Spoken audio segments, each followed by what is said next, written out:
Pessoal, vamos falar sobre a situação na guerra da Ucrânia, o que mudou de ontem para hoje e como é que está a contraofensiva lá em Severodonetsk, hein? A coisa está avançando, bicho. Essa notícia foi sugerida por Procon, Parque 7 e mais um monte de gente. Obrigado ao pessoal que sugeriu as notícias, obrigado a você que está assistindo o nosso vídeo. Se você gosta do nosso conteúdo, por favor, deixe o seu like, se inscreva aqui no canal, né? Pois bem, a parte mais interessante aqui do que aconteceu ontem foi justamente a contraofensiva ucraniana aqui em Severodonetsk, né? Vocês lembram, Severodonetsk, os russos juntaram todas as forças dele, tem vários BTGs nessa região, e são aqueles BTGs mais experientes, com mais capacidade de guerra da Rússia, estão todos aqui para tomar. Eles pretendem tomar o restinho de Luhansk, que seriam essas duas cidades, Lysychansk e Severodonetsk, né? Tem outras cidadezinhas menores aqui, mas tomando essas duas praticamente acabou, né? A fronteira é essa linha tracejada aqui, mas na verdade uma vez que tenham tomado essas duas aqui, não teria mais nada que os ucranianos pudessem fazer em Luhansk. Isso seria, na verdade, estrategicamente isso não ajuda nada a Rússia, mas seria um ponto político importante ela poder dizer que tomou todo o território de Luhansk. Luhansk é esse estado aqui ucraniano, né, cuja capital estadual é a cidade de Luhansk, evidentemente, né.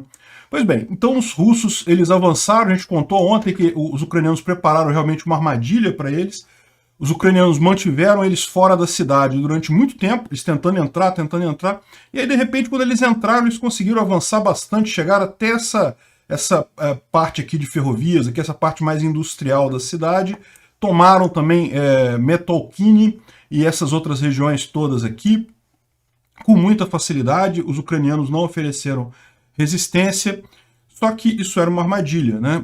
Os russos acharam até que os ucranianos fugiram, não sei o que lá, foram embora, né? Desapareceram. Os ucranianos em seguida, a gente falou sobre isso ontem, fizeram uma contraofensiva e recuperaram Metalkini, recuperaram toda essa parte residencial aqui, mais da metade da cidade de Severodonetsk. Os russos agora estão restritos à metade dela ainda, eles já tinham conquistado praticamente tudo, ficaram só com a metade agora. Mas veja, é aquilo que a gente está falando, né? Não é que os ucranianos esperem manter Severodonetsk. Como a gente falou, a cidade não tem importância estratégica nenhuma, e como os ucranianos não precisam fazer propaganda política desse tipo, dizer que conquistou Luhansk, ou não sei o que lá, isso não faz muita diferença na Ucrânia, ao contrário da Rússia. Os ucranianos, na verdade, estão fazendo isso aqui mais para causar danos às tropas russas. Então esse foi o objetivo, e conseguiram ter sucesso, tiveram bastante sucesso nisso mesmo. Se você olhar aqui também, aqui tem a descrição mais detalhada aqui da região, você vê que a grande contraofensiva russa, desculpa, a grande contraofensiva ucraniana foi aqui, justamente na região de Metalkini. Por que eles vieram aqui primeiro, né, nesse sentido? Porque repara que aqui tem um grande entrocamento aqui rodoviário, né, que estava sendo usado para abastecer as tropas russas nessa região. Então eles começaram por aqui de forma que eles cortaram esse... Repara como é que a estrada que chega aqui na região, ela vem de cá, ó.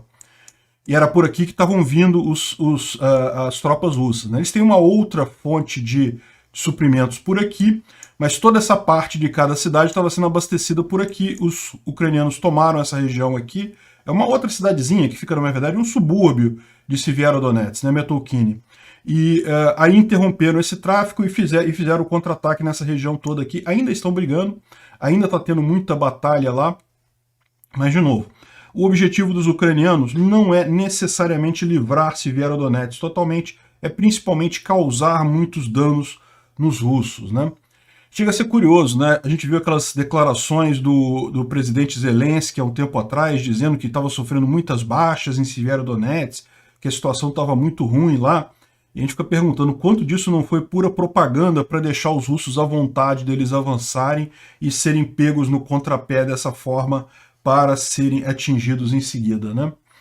Bom, aqui está mostrando... Esse aqui é o mapa de Severodonetsk, no Deep State, né, no mapa do Deep State. Dá para ver bem aqui a evolução nos dias, né? Esse mapa da liveuamap.com, ele é muito bom, mas ele não tem a questão do dia. Até dá para fazer, tá? Você pode vir aqui em time e voltar no tempo, mas ele não é muito prático para isso. A vantagem dele só é que ele permite ligar com as notícias diretamente. Mas aqui no Deep State você vê claramente, dia 1º de junho, os russos tinham tomado tudo. Dia 2 de junho... Opa, peraí, foi demais aqui. Dia 2 de junho, os ucranianos já tinham entrado aqui, já tinham interrompido os suprimentos aqui, já tomaram uma parte boa da cidade, e hoje tomaram mais parte ainda, ou ontem, né, dia 3 de junho, tomaram Metalkine, tomaram mais uma boa parte da cidade, inclusive pelo que está mostrando neste mapa aqui, eles tomaram mais do que o que estava neste mapa aqui, né, está indicando alguns quarteirões a mais aqui. Mas de qualquer forma é aquele negócio, como eu falei para vocês, isso daqui é uma zona de guerra. A todo momento está tendo avanço e retrocesso nessa posição, né? Uma outra coisa curiosa que está acontecendo lá em Severodonetsk é que a legião estrangeira ucraniana está lutando na região. Tem vários vídeos deles lá participando diretamente dessa operação lá em Severodonetsk. E isso é uma coisa curiosa porque, né? O cara falando inglês. Não dá para saber qual país que ele é, mas certamente língua inglesa. E certamente é uma coisa que o exército ucraniano vai botar esse pessoal da legião estrangeira numa região que certamente eles esperam ter uma vitória interessante, né? Porque isso não deixa de ser uma propaganda para as forças ucranianas. Realmente essa resposta ucraniana em Severodonetsk pode ser algo realmente que mude o sentido geral da guerra, né? Por enquanto é só uma contraofensiva pequena ali, só estão recuperando território só para desmoralizar as tropas russas e coisa e tal. Mas lembra, é uma coisa de proporção importante, por quê? Porque é ali que estão as tropas russas mais experientes, onde a Rússia realmente está atacando com mais vontade, né? Bom, outras informações. Antes disso, vamos falar sobre o relatório aqui do Instituto para Estudo da Guerra. Ele está falando que a Rússia, o ministro Shoigu falou que a Rússia vai acelerar a operação militar especial nos próximos dias. Ou seja, eles pretendem mandar mais pessoal para lá. O pessoal do Instituto para Estudo da Guerra fala que isso não parece algo factível, a Rússia não teria como fazer isso, porque todos os batalhões que eles já colocaram lá na frente de batalha já estão comprometidos e eles já botaram muitos reforços. É verdade, como a gente disse, eles tinham uns 10 batalhões em reserva que eles colocaram na semana passada, devem colocar mais 10 batalhões que eles têm em reserva ao longo dessa semana que vem agora. Agora, mesmo isso, não sei se vai fazer tanta diferença assim para acelerar a guerra. Vamos ver como é que isso se comporta, mas provavelmente isso daqui não vai ajudar muita coisa não. E ele está falando uma outra coisa curiosa aqui sobre de um blogger militar russo que está falando sobre a destruição quase completa do 35º Exército Combinado Russo. Eu vou falar sobre essa história, eu vou falar mais adiante um pouquinho, porque eu tenho essa informação com mais detalhes, né?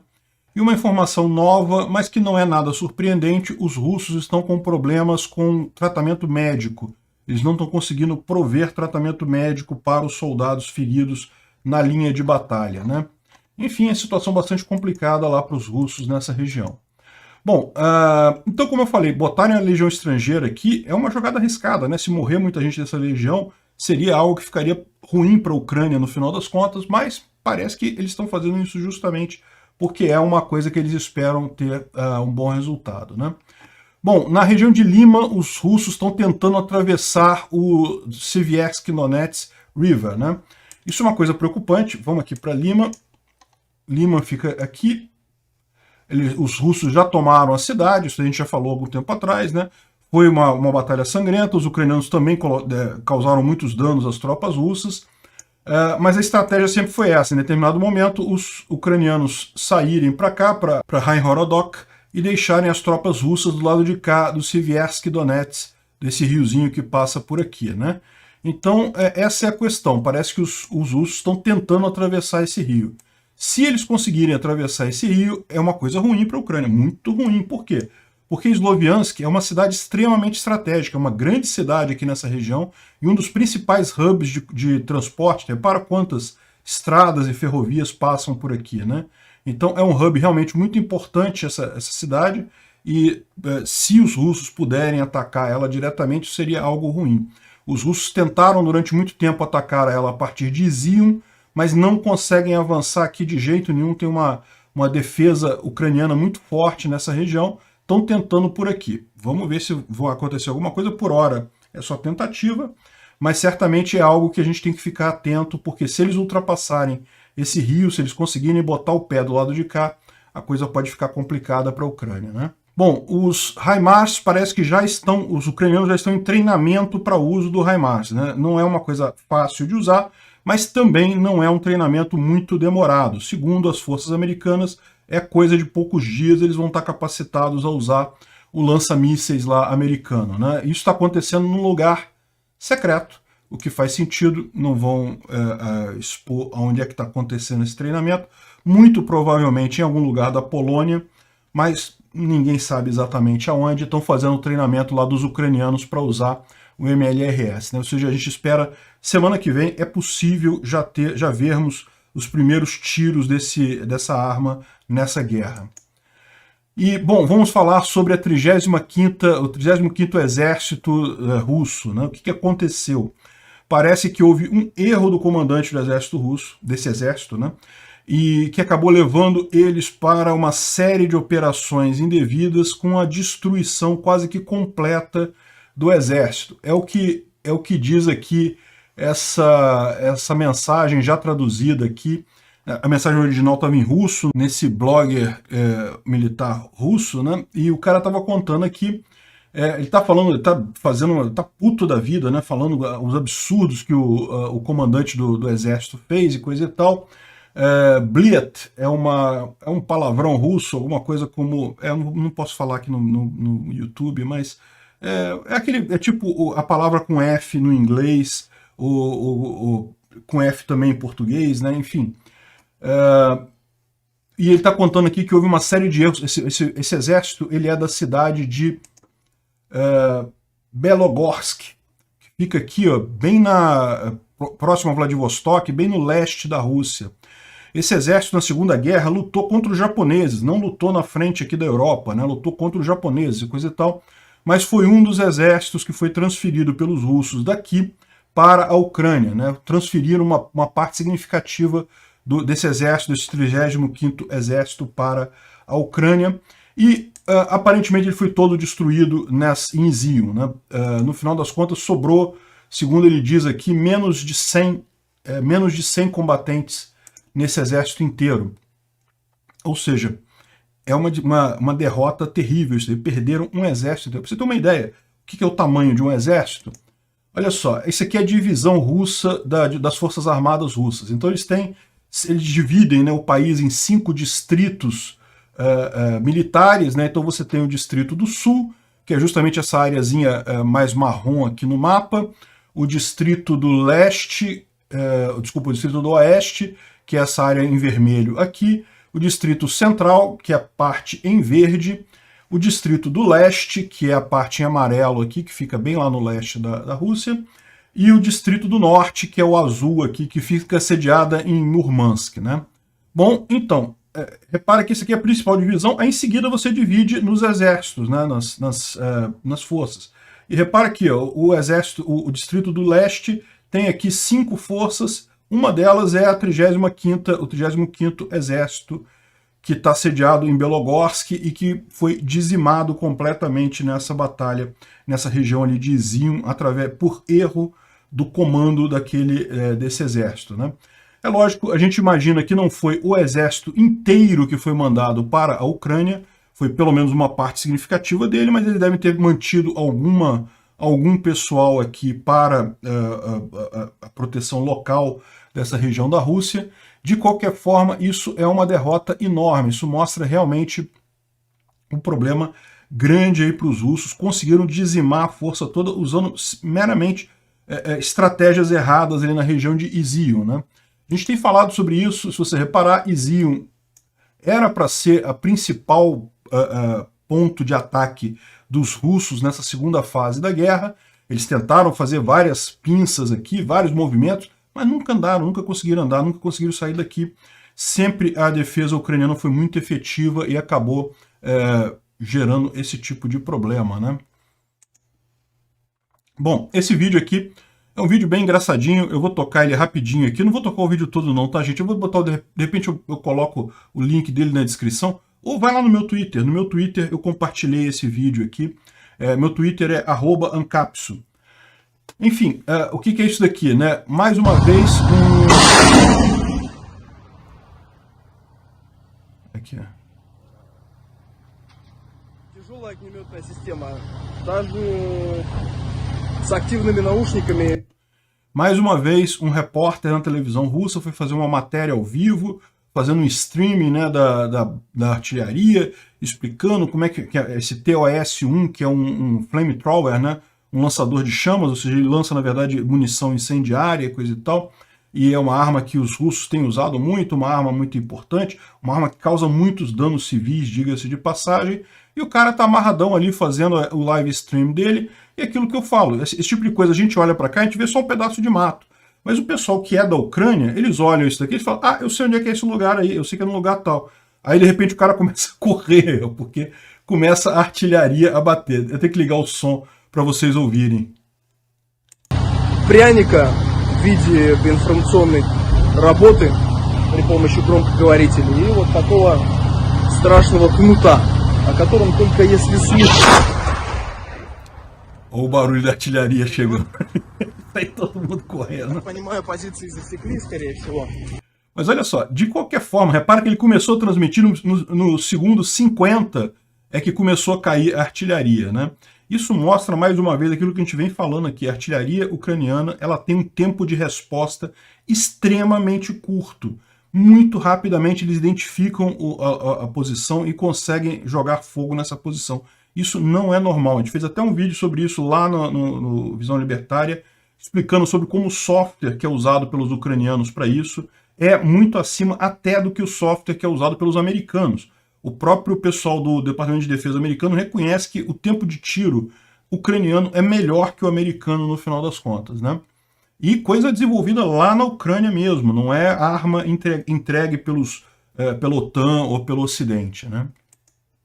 Bom, isso daqui é só para mostrar a continuidade dos incêndios. Ontem, como foi o 100º dia da guerra, teve aqui ó, um prédio da Guarda Nacional da Rússia que foi incendiado e também um depósito de veículos, né, da Duma, que é a Assembleia Legislativa Russa lá também pegou fogo ontem. Incrível, assim, a quantidade de incêndios na Rússia é realmente muito grande, né? Se você comparar com a realidade aqui no Brasil, a gente de vez em quando tem uns incêndios catastróficos aqui, mas esses incêndios aí, para serem acidentais, se forem acidentais, é porque realmente o pessoal lá tem um controle de incêndio muito ruim, né?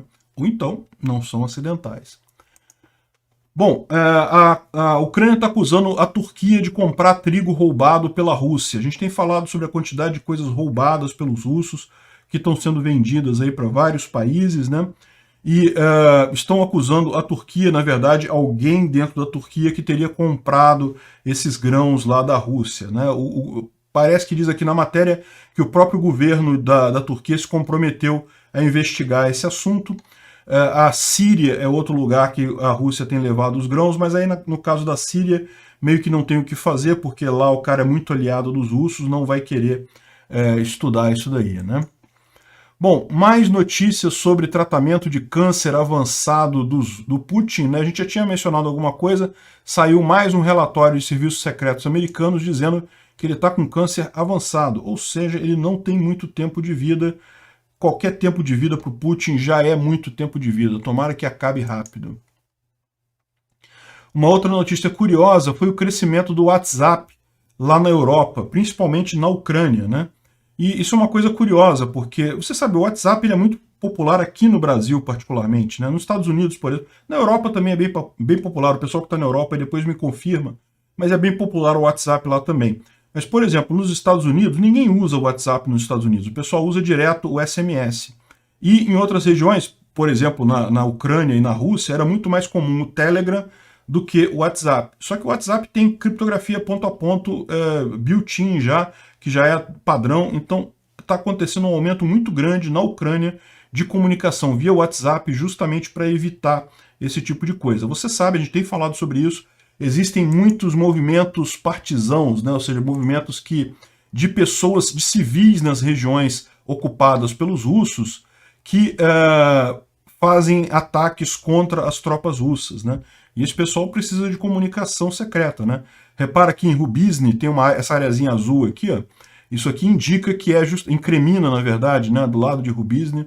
Isso indica que há ali um movimento partisão, ou seja, aqui em Kherson tem um muito forte também, na área de Melitopol, aparece no mapa aqui também. Isso são movimentos de civis da região que se organizam para atacar os russos ali, né? Eles não podem fazer nada abertamente, lógico, os russos estão todos armados ali, mas eles podem fazer sabotagem, eles podem pegar um ou outro desavisado ali na região. Então estão usando o WhatsApp. Olha que coisa, né? Boa notícia para o WhatsApp. Bom, isso aqui é realmente uma pena, né? Isso daqui é uma igreja medieval, toda em madeira, é muito antiga, chama-se Monastério de Sviatohirsk, da caverna, né? Da caverna de Sviatohirsk. Ou seja, é uma igreja numa caverna, toda em madeira, uma coisa medieval, um negócio realmente lindo, muito antigo e coisa e tal. Inclusive, é uma igreja do Patriarcado de Moscou.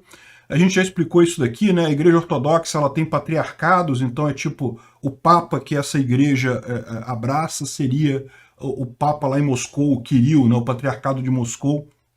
Existe um patriarcado na Ucrânia, mas na verdade só um pequeno número de igrejas, assim, atualmente parece que 8% das igrejas ortodoxas na Ucrânia que respondem ao patriarcado da Ucrânia. Esse número tem crescido bastante, tá? Por conta da guerra, inclusive, mas ainda é bem limitado. A maior parte ainda responde ao patriarcado de Moscou. E os russos, sem dó nenhum, destruíram essa igreja, que é algo totalmente irreconstruível. Não tem nem como construir isso de novo, não tem como refazer essa igreja toda em madeira, com técnica da época, enfim, realmente uma tristeza isso, né? E só para terminar aqui, uma entrevista engraçada que o pessoal estava fazendo na Rússia, né? Para testar o nível de patriotismo das pessoas. O cara entrevistava a pessoa, ele tá com a pranchetinha aqui, né? Ele entrevistava as pessoas, perguntando o que você acha da guerra, você apoia o Putin? Ele, não, sim, claro, apoio a guerra, acho que a Rússia tá certa, tem que invadir mesmo a Ucrânia, não sei o que lá. Aquele negócio muito triste de ver o pessoal falando, né? Mas a propaganda lá realmente deve ser muito forte, e até o medo de você ir para cadeia, né? O cara acaba falando isso, aí o entrevistador puxa uma pranchetinha. Então vamos escrever aqui, botar o seu nome aqui num formulário, numa lista para chamada rápida de voluntários para frente de batalha e coisa e tal. Aí o pessoal rapidamente muda de figura, né? Não, eles apoiam a guerra, todo mundo apoia a guerra. Até o momento que fala, não, então vem cá, vamos botar seu nome aqui na lista para ir lá para a guerra, para você brigar lá na guerra. E aí rapidamente o pessoal muda de ideia, né?